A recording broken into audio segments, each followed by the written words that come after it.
ఒకే నామం మన జీవితంలో ఉన్న కష్టాలకి సమాధానం. ఓం నమో భగవతే వాసుదేవాయ నమః. ఓం నమో నారాయణ. వెంకటేశ నమో వెంకటేశ. ఓం నమో వెంకటేశాయ నమ. ఆ వెంకటేశ్వర స్వామి ఆశీస్సులు మనందరిపైన ఉండాలని కోరుకుంటున్నాను. ఆ వెంకటేశ్వర స్వామిని చూడాలని, సప్త శనివారాల వ్రతం చేసుకోవాలని చాలా నాళ్ళ నుండి అనుకుంటున్నాను. కానీ ఈ రోజుకు నాకు ఆ కళ నెరవేరింది.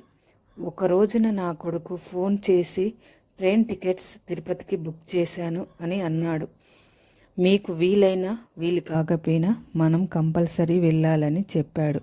ఆ రోజున నాకు అనిపించింది, ఇన్నాళ్లకు ఆ స్వామికి నా పైన దయ కలిగిందా, నా కొడుకు రూపంలో నన్ను పిలుస్తున్నాడా అని అనిపించింది.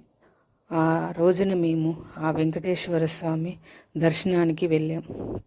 ఆ వెంకటేశ్వర స్వామిని చూశాక నాకు ఈ జన్మ ధన్యమయ్యింది అని అనిపించింది. ఇంటికి వచ్చాక కార్తీక మాసంలో ఏకాదశి నాడు సప్త శనివారాల వ్రతము నేను స్టార్ట్ చేశాను. సప్త శనివారాల వ్రతము చేసే విధానము: బ్రహ్మ ముహూర్తంలో లేచి మనము ఇల్లును క్లీన్ చేయాలి. స్నానం చేసి గుమ్మానికి మామిడాకులు కట్టాలి. తరువాత మనము రోజు చేసే పూజ చెయ్యాలి.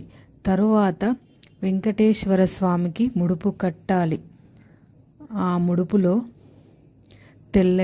ముడుపు అంటే తెల్లటి వస్త్రము తీసుకోవాలి. దానికి పసుపు నీటిలో ముంచి ఆరబెట్టాలి.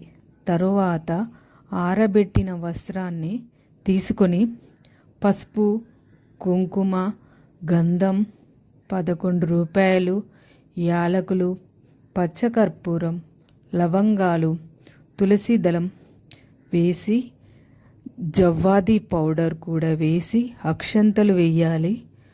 మనకి ఏమైనా తీరని కోరికలు ఉంటే ఒక కోరిక కోరుకొని ముడుపు కట్టాలి. స్వామివారి పీటను పుదించుకొని పసుపు వస్త్రము దానిపైన వేసి ఆ పైన బియ్యం పోసి బియ్యం పైన స్వామివారి ఫోటో పెట్టాలి. ఫోటో పక్కన ఈ ముడుపు పెట్టాలి. శ్రీవారు వడ్డీ కాసుల వారు కాబట్టి వడ్డీతో సహా 8 శనివారాలు వ్రతము చెయ్యాలి.